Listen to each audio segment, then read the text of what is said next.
Hello friend, स्वागत है आपका अपने चैनल टेक डबल अड्डा पे। Friend, math mock test series का ये 11वां लेक्चर है। इसके पहले 10 लेक्चर और हो चुके हैं। आज के वीडियो में हम आपको 26 सितंबर 2018 को जो आपका ग्रुप डी का पेपर हुआ था उसके अंदर पूछे गए मैथ वाले क्वेश्चन को सॉल्व करेंगे। और आपको एनटीपीसी लेवल 6 से लेवल 2 तक के पेपर का सोल्यूशन चाहिए, आप चैनल को सब्सक्राइब करिए, प्लेलिस्ट पे जाइए, वहाँ पे आपको सारी जानकारी मिल जाएगी। तो यहाँ आते हैं सबसे पहले क्वेश्चन पे। तो पहला क्वेश्चन है आपका, एस आर से 7 वर्ष छोटा है, यदि उसकी आयु का अनुपात आपको दे रखा है 7 संबंधी 9, तो एस की आयु कितनी होगी। एस और आर के आयु का अनुपात आपको दे रखा है, एस है, ये है आर, इसकी आयु का अनुपात दे रखा है 7 संबंधी 9। और क्या बोला है, एस आर से 7 वर्ष छोटा है। अगर आप यहाँ से देखो, एस आर से कितने वर्ष छोटा है, आर है 9 वर्ष का, तो और एस है 7 वर्ष का, दोनों के बीच का डिफरेंस कितना है, 2 वर्ष का है। लेकिन 2 वर्ष का ना देके आपको क्या दिया हुआ है, 7 वर्ष। ठीक, 2 से 7 जाने के लिए आपको क्या करना पड़ेगा, 2 को 7 बनाने के लिए 7/2 से गुणा करना पड़ेगा। ठीक, तो 2 से 2 कटेगा, 7 आएगा। अब आपको पूछा है एस की आयु कितनी है। एस की आयु यहाँ पे कितनी है, 7, लेकिन हमें क्या करना पड़ेगा, 7/2 से यहाँ पे मल्टीप्लाई करना पड़ेगा। 7 सतह 49 हो गया, 49/2, 49/2 कितना हो जाएगा, 50 का आधा 25, और तो 24.5, 24.5 ईयर किसका एज है, एस का एज है। ऑप्शन 4 आपका राइट हो जाएगा। अब इसके बाद अगला क्वेश्चन है, अगला क्वेश्चन दिया है, बिल्कुल इजी सा क्वेश्चन है, इसमें टाइम बर्बाद नहीं करेंगे। 4/9/12, 4 से कटेगा 3, और 1/9 गुणित 3 कितना हो जाएगा, 27, 1/27 आपका राइट आंसर हो जाएगा, ऑप्शन 4। अब इसके बाद आपका अगला क्वेश्चन है, ये आपका अच्छा क्वेश्चन है। यहाँ दिया है, एक घन के किनारों की लंबाई का योग वर्ग के परिमाप के 8वें हिस्से के बराबर है, यदि घन का आयतन का अंकीय मान वर्ग के क्षेत्रफल के अंकीय मान के बराबर है, तो घन के कोर की लंबाई कितनी होगी। तो घन का कोर का लंबाई आपको पूछा है, और यहाँ पे आपको दिया है दोनों का परिमाप। जो घन का परिमाप है वो वर्ग के परिमाप के 1/8वें भाग के बराबर है। तो सबसे पहले आपको घन बताते हैं। 3D जो फिगर होता है वो होता है आपका घन। ठीक, 3D जो फिगर वाला होता है ये आपका घन हो गया, और एक वर्ग क्या होता है, 2D फिगर होता है। तो हम सबसे पहले मानते हैं घन के एक भुजा की लंबाई कितनी है, a, और वर्ग के एक भुजा की लंबाई हम मानते हैं b। अब घन का परिमाप कितना हो जाएगा, 12a बराबर क्या है, ये फर्स्ट कंडीशन आपका दिया हुआ है, उसके हिसाब से 12a किसके बराबर है, वर्ग के परिमाप के 1/8वें भाग। तो वर्ग का परिमाप क्या होता है, 4b, 4b के 8वें भाग के बराबर है। तो यहाँ से आप b निकाल लो, b का मान क्या हो जाएगा, 4 से काटोगे 2, और 8 दूनी कितना, अरे 12 दूनी कितना हो गया, 24, 24a, b का मान 24a आ गया। अब इसके बाद आपको सेकंड कंडीशन में क्या दिया है, घन के आयतन का अंकीय मान वर्ग के क्षेत्रफल के अंकीय मान के बराबर है। तो घन का आयतन कितना होता है, घन का एक भुजा है a, तो इसका आयतन कितना हो जाएगा, a क्यूब, एक मिनट, ये हो जाएगा a क्यूब, किसके बराबर है, वर्ग की भुजा के क्षेत्रफल, वर्ग के क्षेत्रफल, वर्ग का क्षेत्रफल क्या होता है, भुजा का स्क्वायर, b का स्क्वायर। ठीक, अब यहाँ से आप b का मान यहाँ पे रख दो आपको, क्योंकि a की वैल्यू फाइंड करनी है, घन के कोर की लंबाई। तो ये हो जाएगा a क्यूब बराबर कितना हो जाएगा, b का मान रखोगे तो कितना हो जाएगा, 24a स्क्वायर। ठीक, अब यहाँ पे आपको a का मान फाइंड करना है, स्क्वायर से 3 काटोगे तो कितना बचेगा, a बचेगा। अब यहाँ पे 24 का स्क्वायर कितना होता है, 576, a का मान आपका यहाँ से आ गया। a का मान कितना है, 576 यूनिट। ऑप्शन 4 आपका राइट हो जाएगा। अब इसके बाद आपका अगला क्वेश्चन है, अगला क्वेश्चन आपका एवरेज वाला, औसत वाला क्वेश्चन है। 5 छात्रों के एक समूह ने एक परीक्षा दी, एक और छात्र बाद में परीक्षा देने के बाद समूह में शामिल हो गया, उसके अंकों को शामिल करने से समूह के औसत में 2 अंक की वृद्धि हो गई। पहले 5 लोग थे, अब एक आदमी को और शामिल किया गया, औसत में 2 की वृद्धि हो गई है। उसे शामिल किए बिना औसत अंकों के इस छात्र ने कितने अधिक अंक प्राप्त किए। अगर उसको शामिल नहीं किया जाता तो उनके बीच का डिफरेंस आपको सिंपली यहाँ फाइंड करना है। तो अगर हम मानते हैं 5 छात्रों का औसत क्या है, x, मानते हैं 5 छात्रों का औसत x है, और जो बंदा शामिल हुआ है उसका नंबर है y। ठीक, तो 5 छात्रों का औसत x, तो 5 छात्रों का योग अगर हम निकालेंगे तो औसत बराबर क्या होता है, टोटल सम अपान नंबर। तो सम अगर हम निकालेंगे तो सम अपान नंबर कितने हैं, 5, टोटल सम कितना हो गया, 5x। ठीक, अब इसके बाद औसत क्या होता है, 2 अंक वृद्धि होती है। तो नया औसत क्या हो जाएगा, 5 लोग का नंबर प्लस जो नया बंदा आया उसका नंबर कितना है y, और टोटल औसत क्या होता है, टोटल सम अपन टोटल नंबर। अब कितने 6 लोग हो गए हैं, सम था पहले x, अब क्या हो गया है आपका 2। ठीक, अब इक्वेशन बन गया, आप इसको सॉल्व करना है। यहाँ बेसिकली y माइनस एक्स निकाल लोगे तभी आपको मालूम चलेगा कितने अधिक अंक प्राप्त किया है। तो इस इक्वेशन को सॉल्व किया जाए, 5x और यहाँ पे जाएगा तो 6 + 12, तो 5x माइनस 6x कितना हो जाएगा, 5x minus 6x plus y बराबर आपका कितना आ गया 12। तो यहाँ से y माइनस एक्स कितने नंबर आ रहे हैं आपके 12। यही तो पूछा था कितने नंबर ज़्यादा पा रहा है, औसत से y क्या है आपका 12 नंबर ज़्यादा पा रहा है, औसत से y आपका 12 नंबर ज़्यादा पाएगा। अगर आप देखोगे ऑप्शन थर्ड, औसत से y कितना पा रहा है 12 नंबर ज़्यादा। अब इसके बाद अगला क्वेश्चन है, अगला क्वेश्चन आपका सिंप्लीफिकेशन का है, बॉड मास लगाइए। सबसे पहले क्या करेंगे, ब्रैकेट के अंदर को सॉल्व करेंगे, तो इस ब्रैकेट में सॉल्व करेंगे और उसमें भी डिवाइड वाले को, 9 छक 54 हो गया, यहाँ 6 हो गया, 6 गुणित 6 36, 79 माइनस 36 करेंगे तो यहाँ तक पूरा वैल्यू कितना आएगा 79 माइनस 36, तो ये हो जाएगा 9 में से 6 जाएगा, बचेगा 3 और 7 में से 3 जाएगा, कितना बचेगा 43। 63 माइनस 43 आपका कितना आ जाएगा, यहाँ तक की वैल्यू कितनी आएगी, 63 माइनस 43 कितना हो जाएगा आपका 20, और फिर आपका 35 में से 20 घटाओगे तो कितना बचेगा 15, और आगे क्या है आपका 75, तो 75 काटोगे 15 पचे कितना होता है 75। ठीक, इस टाइप वाले क्वेश्चन को इस तरह सॉल्व किया करोगे तो आपका काफ़ी तेज़ी से आ जाएगा। इसके बाद आपका अगला क्वेश्चन, एक पाइप किसी टैंक के 7/4 घंटे में भर सकता है, जबकि दूसरा पाइप टैंक को पूरा भरा होने पर 21/8 घंटे में खाली कर सकता है। दोनों पाइप को उस समय खोला जाता है जब टैंक 2/3 खाली था, तो टैंक को भरने में कितना समय लगेगा। तब खोला गया है जब टैंक क्या है 2/3 खाली था। ठीक, तो टैंक को भरने में कितना समय लगेगा, इसको करते हैं, पाइप ए मान लो और दूसरे वाले पाइप को मान लो बी। पहला वाला क्या है 7/4, दूसरा वाला क्या है 21/8, दोनों का एलसीएम लोगे तो एलसीएम में क्या होता है, ऊपर का एलसीएम लिया जाता है नीचे का एचसीएफ, तो ऊपर का एलसीएम लोगे 7 और 21 का एलसीएम कितना हो जाएगा 21, और 4 और 8 का एचसीएफ कितना हो जाएगा 4। अब आप डिवाइड करोगे तो कितना आएगा 21/4/7/4 करोगे कितना आएगा आपका 4 से 4 कट जाएगा और 7 × 21, तो ये हो जाएगा आपका 3।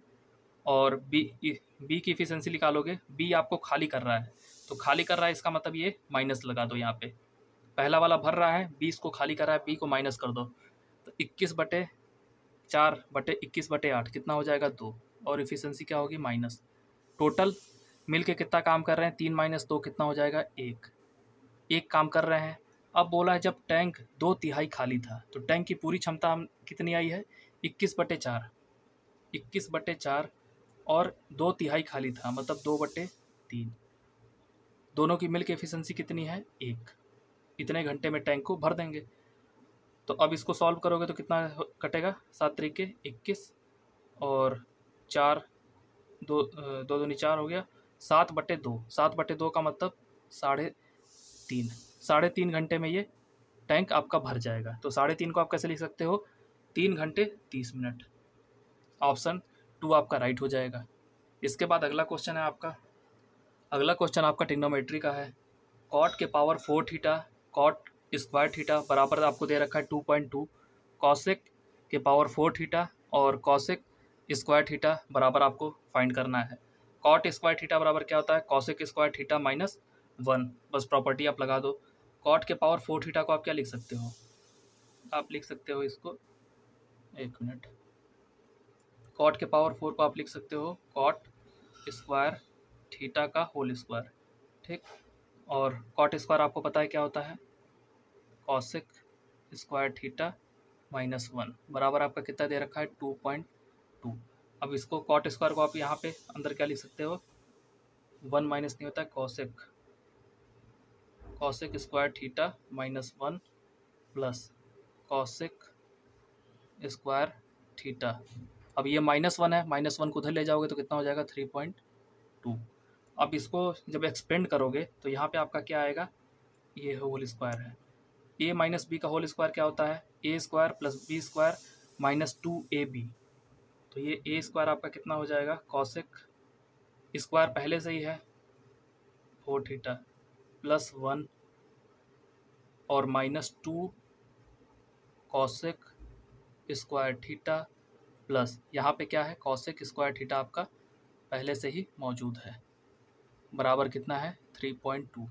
अब यहाँ पे आप इसको सॉल्व करोगे तो 2 में से जाएगा कॉसेक स्क्वायर थीटा, तो एक कॉसेक स्क्वायर थीटा बचेगा और यहाँ पे 1 है, 1 को उस साइड ले जाओ तो यहाँ पे आपका बचेगा कॉसेक के पावर 4 थीटा -2 है और +1 है तो माइनस आएगा आपका कॉसेक स्क्वायर थीटा 3.2 और +1 है उधर जाएगा तो माइनस कितना होगा आपका 3.2 में से 1 घटाओगे तो आएगा 2.2। आपको यही देखिए पूछा है, कॉसेक के power 4 theta minus cosec square theta का मान कितना है 2.2 आ रहा है। ऑप्शन थर्ड आपका राइट आंसर हो जाएगा। ट्रिग्नोमेट्री का आपको यहाँ पे फार्मूला बस यूज करना था और कुछ नहीं। अगला क्वेश्चन है, क्वेश्चन का स्टेटमेंट लंबा है थोड़ा, इसको समझना पड़ेगा। एक किराने की दुकान दो अलग अलग विक्रेताओं के से पैक किए गए रस की 600 बोतलें खरीदती है। ठीक है, दो अलग अलग विक्रेताओं के पैक किए गए रस की 600 बोतलें खरीदती है। 20% माल विक्रेता 1 और 80% माल विक्रेता 2 से लिया गया, मतलब 20% लिया गया है 1 से और 80% लिया गया है विक्रेता 2 से। तो यहीं से सॉल्व करते हैं। तो पहले वाले से 600 का 20%, ठीक, और दूसरे वाले का 600 का 80%। तो यहीं से क्वेश्चन को ब्रेक कर लोगे तो आपको आसानी पड़ेगी। तो पहला वाला कितना हो जाएगा, 6 दूनी 12 120 बटे 100 भी करेंगे और यहाँ पे 6 18 480। पहले वाले से 120 बोतल लिया गया, दूसरे वाले से 480। अब आगे पढ़ा जाए। एक बोतल का क्रय मूल्य कितना दे रखा है 25 रुपये। विक्रेता 2 के माल की समीक्षा करने के बाद एक का आपको दिया है 25 और विक्रेता 2 के माल मतलब 480 के माल का समीक्षा करने के बाद दुकानदार को पता चलता है कि 25% माल सिर्फ एक दिन की अवधि तक ही उपयोग किया जा सकता है, मतलब उनका एक्सपायरी डेट सिर्फ एक ही दिन बचा है। कितने परसेंट, 25%, और वह माल लौटाने का फैसला करता है। तो विक्रेता 2 से उसे कितना धन वापस मिलेगा। 25% माल देख रहा है एक्सपायर होने वाला है अगले एक दिन में, तो 48 का हमें 25% निकालना पड़ेगा 480 का। 480 का 25% आप कर लो बटे 100, ये कटेगा 4 से और हो जाएगा 120। तो 480 का 25% कितना हो गया, 120 बोतल जो हैं वो अगले एक दिन में एक्सपायर होने वाले हैं, तो उनको ये लौटा देता है। और एक बोतल का दाम कितना है 25 रुपये। तो पूछा है विक्रेता 2 को उसे कितना धन वापस मिलेगा। तो 120 बोतल लौटाया है, एक बोतल कितने का 25 रुपये का, तो विक्रेता जितना लौटा दिया वो पूरा पैसा देगा। और अब इसमें आप गुणा करो, 25 में 12 का गुणा करोगे तो कितना हो जाएगा, 25 तहा में 250 प्लस आपका 25 दूनी 50, 250 प्लस 50 कितना हो जाएगा 300, एक जीरो और बढ़ा दो, 3000 रुपये आपको क्या वापस करेगा। ऑप्शन थर्ड देखोगे 3000 रुपये आपका राइट हो जाएगा। क्वेश्चन लंबा था, बस थोड़ा आपको समझने में टाइम लगेगा। अगला क्वेश्चन है, एक ईंट की माप आपको दे रखी है 20 सेंटीमीटर, 12 सेंटीमीटर, 8 सेंटीमीटर और 16.8 मीटर ऊंची, 5.2 मीटर चौड़ी और 12 सेंटीमीटर मोटी दीवार बनाने के लिए कितनी ईंटों की आवश्यकता होगी। तो टोटल पहले देखेंगे दीवार का आयतन कितना है। तो दीवार का आयतन अगर देखा जाए तो कितना है, सबको एक बनाते हैं, नीचे भी सेमी दिया है तो ऊपर भी हम सेमी कर लेते हैं। 16.8 गुणित 100, मीटर को सेंटीमीटर में बदलने के लिए 100 से गुणा कर लिए, इनटू इसका आयतन निकाल रहे हैं 2.5, ये हो जाएगा 2.5। एक मिनट फ्रेंड,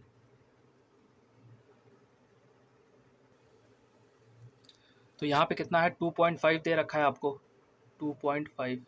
इसको भी आप क्या कर लो, मीटर में दिया सेंटीमीटर में कर लो, तो यहाँ भी आपको 100 से गुणा करना पड़ेगा। और इसी तरह से क्या दिया है 12 सेंटीमीटर, ये आपको 12 सेंटीमीटर पहले से दे रखा है मोटी दीवार। अब ईंट का आयतन कितना हो जाएगा, इससे भाग दे दो, नंबर ऑफ ईंट आपका आ जाएगा। ये हो जाएगा 20 गुणित्ते 12 गुणित्ते 8, 12 से 12 ख़त्म, और 100 का गुणा करोगे तो कितना हो जाएगा 1680, और ये कितना हो जाएगा 250। अब आप इसको काटोगे, 8 से काटोगे, 8 दूनी कितना हो जाएगा, 8 दूनी 16 और 21, 210 गुणित ऊपर आएगा आपका 210 इंटू 250, और नीचे आपका क्या बच रहा है 20। अब आपको मल्टीप्लाई करना है। अब इसको मल्टीप्लाई करके आप देख लो, ये कितना, 2 से काटोगे, 2 सत्ते, अरे यार 2 एक कम 2, 2 बचे 15, तो 15 इंटू 25, 15 इंटू 25 आप गुणा करके एक बार देख लो। यूनिट डिजिट देखोगे, यहाँ भी 5 है, यहाँ भी 5 है, तो अगर पूरे ऑप्शन में देखोगे 2 2 2 दिया है और एक ही में 5 है, यही आपका राइट आंसर होगा। बाकी आप 25 से 15 का गुणा करके देख भी सकते हो, आपका कितना आएगा 2625। इसके बाद आपका अगला क्वेश्चन है, अगला आपका सिंप्लीफिकेशन का क्वेश्चन है, इसको हम स्किप भी कर देते हैं। जैसे आपका 3 माइनस दशमलव, अब इस क्वेश्चन में कुछ है ही नहीं तो क्या कराया जाए भाई, इसको स्किप करते हैं, ये आप आराम से सॉल्व कर लोगे, इसमें कोई दिक्कत नहीं। राम एक 72 मीटर लंबे तालाब में तैरता है। वह एक छोर से दूसरे छोर तक तैरकर जाने और वापस उसी रास्ते से आने में 144 मीटर की दूरी 1 मिनट में तय करता है। उसकी औसत चाल आपको फाइंड करनी है। तो यहाँ पे क्या दिया है, औसत चाल। ये जो चाल होती है, एवरेज स्पीड, औसत चाल जो होती है, ये होती है कुल दूरी, मतलब कि whole distance upon whole time, कुल दूरी बटे कुल समय, कुल दूरी बटे कुल समय कितना लिया जा रहा है। तो यहाँ पे क्या कहा गया है, एक छोर से दूसरे छोर तक तैर के जाता है और उसी रास्ते पर वापस आने में 144 मीटर, कुल दूरी कितना ले रहा है 144 मीटर, कुल समय कितना ले रहा है 1 मिनट में तय किया है, मीटर है। अब मिनट को सेकंड में कन्वर्ट कर दो, तो 1 मिनट में कितना सेकंड होता है 60, तो आपकी दूरी किस में आ जाएगी मीटर पर सेकंड में। अब आप इसको काटोगे तो 6 से काटोगे, 6 दूनी 12, 6 चौके 24, और 1 दशमलव लगा दो, ये कितना हो जाएगा 2.4 मीटर पर सेकंड की चाल से उसकी औसत दूरी है। ऑप्शन 4 देखोगे 2.4 मीटर पर सेकंड का। अगला क्वेश्चन है आपका, अगला क्वेश्चन भी आपका सिंप्लीफिकेशन का है, लेकिन ये थोड़ा अच्छा लग रहा है क्वेश्चन, तो इसको हम सॉल्व करा देते हैं आपको, क्योंकि पॉइंट वाला है पूरा वैल्यू। यहाँ पे 0.36 दिया है, और देखो सॉल्व आप भी कर लोगे, थोड़ा तेज कैसे करोगे वो हम आपको बता देंगे। 0.284 बटे बॉड मास लगाइए, सबसे पहले यहाँ पे क्या करोगे डिवाइड करोगे, डिवाइड आप देखोगे 0.284 है और नीचे क्या है 0.4, तो 1 दशमलव से 1 दशमलव खत्म, 2.84 को 4 से डिवाइड करोगे तो कितना आएगा आपका, यहाँ तक की वैल्यू कितनी आएगी 2.84 को जैसे ही आप 4 से डिवाइड करोगे 0.71, 71 हो गया 0.71। अब फिर इसके बाद आपको क्या करना है, गुणा करना है, गुणा करोगे तो कितना आएगा 0.71 में 8 का गुणा करोगे तो आपका यहाँ तक की वैल्यू कितनी आ जाएगी 8, और फिर हो जाएगा आपका 56, 8 से 56, 3 अंक पे दशमलव लगा लो, 3 अंक पे दशमलव, यहाँ तक की वैल्यू आ गई। ये वाला प्लस में है, इसको भी आप प्लस कर लो, 1.36 है। अब आप इसको ऐड करोगे 8, 12 और 9, 5 3 8 और 1 9, ठीक, यहाँ तक की वैल्यू इतनी आ गई, प्लस 0.928, इसमें से आपको माइनस क्या करना है 0.038, माइनस करोगे ये 0 हो जाएगा, 12 में से 3 जाएगा बचेगा 9, और यहाँ बच जाएगा 8, आ गया आपका ऑप्शन 2। इजी क्वेश्चन था, लेकिन थोड़ा आपको दशमलव का ध्यान रखना। अगला क्वेश्चन भी है, ये भी काफ़ी इजी है, 30 और 40 का अनुपात आपको बताना है 3 संबंधी 4, ये शिफ्ट थोड़ा आपका इजी रहा है, और भी आगे अच्छे क्वेश्चन है। अगला क्वेश्चन है, आपको इक्वेशन दिया, 3 इक्वेशन दिया है, और इसका आपको HCF निकालना है, HCF highest common factor.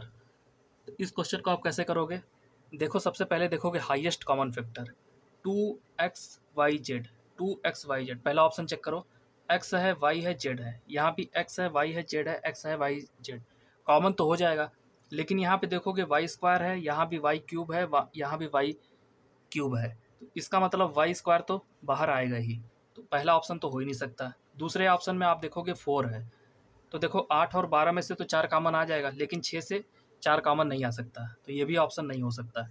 Third option में देखोगे 3 है, 3 आपका देखो 6 और 12 में से तो आ जाएगा, लेकिन 8 से नहीं आ पाएगा, थर्ड ऑप्शन नहीं है, बचा एक ऑप्शन, ऑप्शन 4 आपका राइट है। ऑप्शन 4 आप देख भी सकते हो, 2xy स्क्वायर जेड, यहाँ से अगर आप कॉमन लोगे तो यहाँ से भी कॉमन हो जाएगा, 2xy स्क्वायर जेड इंटू 3, यही की वैल्यू तो है पूरी। यहाँ से भी आप लोगे 2 कॉमन हो जाएगा, यहाँ से भी लोगे 2 कॉमन हो जाएगा। वाई क्यूब है, वाई स्क्वायर ले सकते हो, वाई क्यूब यहाँ भी है, वाई स्क्वायर आप यहाँ पे ले सकते हो। इसके बाद आपका अगला क्वेश्चन भी देखिए है, राम एक 95 मीटर लंबे तालाब में तैरता है, वह एक छोर से दूसरे छोर तक तैर कर जाने और वापस उसी रास्ते में आने में 190 मीटर की दूरी 1 मिनट में तय करता है, उसकी औसत चाल ज्ञात करिए। एक ही फॉर्मेट पे 2 सवाल आपके आए हैं, तो यहाँ भी देखिए वही है, औसत चाल अभी आपको बताएं, कुल दूरी कितनी है 190 मीटर, और कुल समय कितना ले रहा है, 1 मिनट में कितने सेकंड होते हैं 60 सेकंड। बस आपको डिवाइड करना है, 6 से काटोगे 6 3 का 18, फिर बचेगा आपका 1 बचेगा 10, 6 कम 6 3.1, ऑप्शन 2 देखोगे 3.17 आपका राइट हो जाएगा। ऑप्शन भी थोड़ा आप देखोगे तो आपका टाइम बच जाएगा, बाकी आप डिवाइड करके भी देख सकते हो। अगला क्वेश्चन है आपका, अगला क्वेश्चन थोड़ा सा आपका अच्छा है, यहाँ दिया है 24 विशेषज्ञ किसी निश्चित अवधि में 40 प्रशिक्षु द्वारा किए गए कार्य के बराबर काम कर सकते हैं।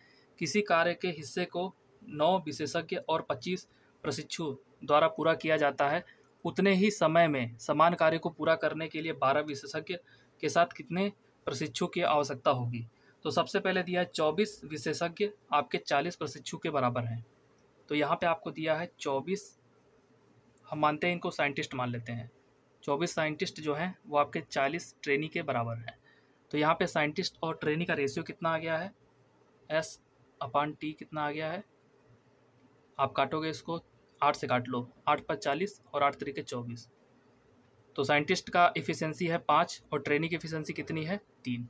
अब इसके बाद टोटल काम निकालते हैं, किसी कार्य मतलब कि पूरे कार्य को निकाल लेते हैं, 9 विशेषज्ञ करते हैं और 25 प्रशिक्षु, तो कोई कार्य है तो टोटल काम निकाला जाए, टोटल वर्क अगर निकाला जाए तो कितने हैं 9 विशेषज्ञ, तो 9 गुणित विशेषज्ञ की इफ़िशेंसी कितनी है 5 प्लस 25 प्रशिक्षु, इनकी इफ़िशेंसी कितनी है 3, टोटल काम कितना हो जाएगा 9 × 5 = 45, 25 × 75, 45 और 75 जोड़ोगे 80 + 40 120, टोटल काम कितना हो रहा है 120। अब इसके बाद बोला है उतने ही समय में समान कार्य को पूरा करने के लिए 12 विशेषज्ञ के साथ कितने प्रशिक्षु की आवश्यकता होगी। उतने ही समय में 12 विशेषज्ञ कितना काम कर देंगे, 12 विशेषज्ञ की इफिशिएंसी हमको पता है, कितना काम करेंगे, ये साइंटिस्ट कितना वर्क कर दिए हैं, साइंटिस्ट कितने आपके लग रहे हैं, विशेषज्ञ को हम साइंटिस्ट बोल रहे हैं, 12 × आपका इनकी इफिशिएंसी कितनी है 5, कितना काम कर दिए हैं 60, 120 टोटल काम है, 60 काम ये कर चुके हैं, बचा हुआ काम कितना है, दोनों को माइनस करोगे तो कितना आएगा आपका 60। अब जो बचे हुए 60 काम को कौन करेगा, प्रशिक्षु करेंगे, उन्हीं का यहाँ पे नंबर पूछा है आपको। टोटल प्रशिक्षु कितने हैं, एक प्रशिक्षु का एफिशिएंसी कितना है 3, तो आपके कितने लग जाएंगे यहाँ पे, 3 से 60 को काटोगे 20, प्रशिक्षु की संख्या कितनी आ रही है आपकी 20, टी का मान यहाँ से कितना आ गया 20, 20 प्रशिक्षु लगेंगे तो टोटल काम हो जाएगा। ऑप्शन 2 देखोगे 20 आपका राइट आंसर हो जाएगा। यहाँ भी आपको मैन इंटू डे का कॉन्सेप्ट बस यूज करना था, उससे ज़्यादा इसमें कुछ था नहीं। अगला क्वेश्चन आपका कंपाउंड इंटरेस्ट का है। यहाँ पे आपको दिया है 6000 की राशि 20% वार्षिक ब्याज दर पर निवेश किया जाता है, यदि ब्याज क्या हो प्रति छमाही।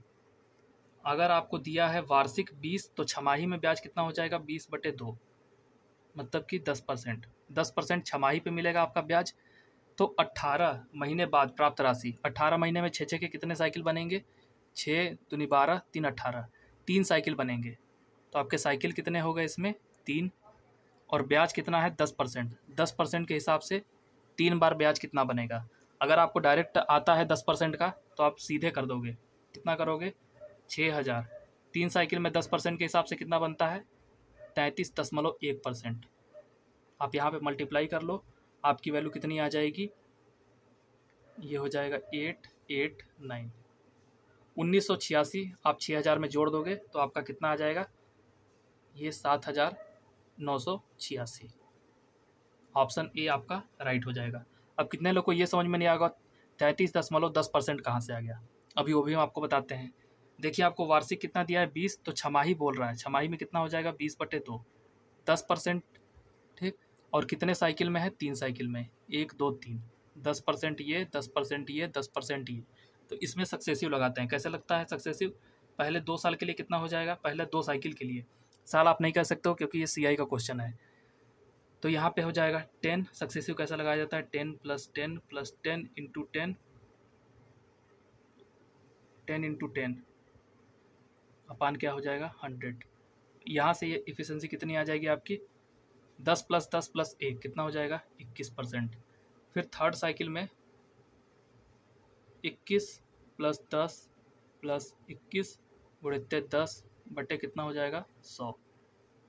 अब यहाँ 21 और 10 कितना हो गया आपका 31, प्लस यहाँ से आएगा 2.1, 3 बार में कितना मिलेगा 33.1%।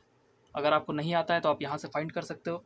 अगर आपको डायरेक्ट याद है 10% वाला, 2 साल में कितना होता है 21%, 3 साल में कितना होता है 33.1%, तो डायरेक्ट आप मल्टीप्लाई भी कर सकते हो। अगला क्वेश्चन भी आपका सिंप्लीफिकेशन का है। देखिए सिंप्लीफिकेशन में बॉड मास, उसके पहले भी सबसे पहले क्या करते हैं, बार को सॉल्व करेंगे। तो 16 - 8 कितना हो जाएगा 8। ठीक, फिर इसके बाद अब क्या करेंगे, डिवाइड वाले को सॉल्व करेंगे। 8/2 कितना हो जाएगा, यहाँ तक आएगा 4, 4/3 कितना हो जाएगा 4/3। फिर इसके बाद मल्टीप्लाई 90/5, 90/5 कितना हो जाएगा, 5 से कटेगा 18 × 5 = 90 होता है, ये हो जाएगा आपका 18। ठीक, यहाँ तक की वैल्यू ये आ गई -40। ईजी हो गया, अब आप सॉल्व कर लोगे। इसमें से अगर आप घटाओ 6 × 18, 40 - 6 × 24, 40 - 24 कितना हो जाएगा 16। ठीक, तो फ्रेंड आज के वीडियो में इतना ही। इस सीरीज पे अच्छा रिस्पांस मिलेगा तो इसको कंटिन्यू किया जाएगा। Thank you for watching this video. अगर आपको वीडियो पसंद आई तो लाइक और शेयर भी कर देना, और वीडियो कैसी लगी कमेंट करके बताना। थैंक्स।